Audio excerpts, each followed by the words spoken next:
Welcome to another how-to video that came about because I finally got tired at looking at broken parts. The lucky parts being replaced today are the cruise control switches mounted on the steering wheel in Dora.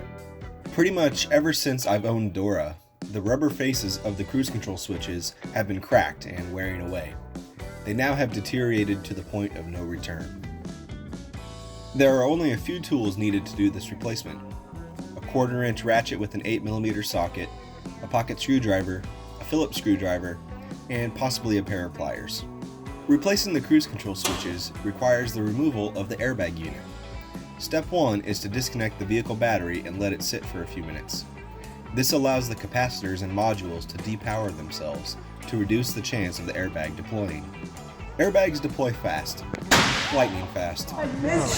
All it takes is a quick short to power to ignite the airbag. This is why the battery is disconnected first, before the airbag is removed. Do not work directly in front of the airbag or leave any tools directly in its path. Tools in the face is not a fun time. The last safety measure you can take before removing the airbag is to ground yourself on the vehicle chassis. This lowers the chance of static electricity setting off the airbag. Use a pocket screwdriver to remove the cover for the airbag bolt. There is one on each side. Under each cover is a single 8mm bolt holding the airbag to the steering wheel.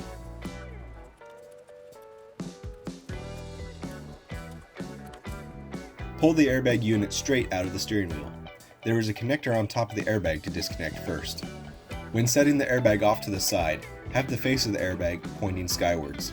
This lowers the chance of the airbag becoming a projectile if it accidentally goes off. There are 2 Phillips screws that hold each switch to the steering wheel.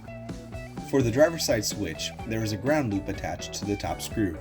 Best not to forget to reinstall that. If only replacing the switches, disconnect the connector from the side of the switch. If replacing the wiring harness alongside the switches, follow the routing of the old harness. The passenger side horn toggle may need to be removed to access the wiring harness. Reinstall both switches to the steering wheel.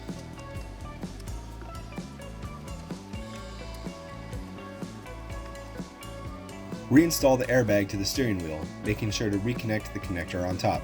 Make sure nothing is in the path of the airbag before reconnecting the battery. Stay off to the side when turning on the ignition for the first time. If the airbag does not go off, then you successfully replaced the switches. Good job! This is Rooster, and I feel like this has been enough safety talk for today. Have a good one!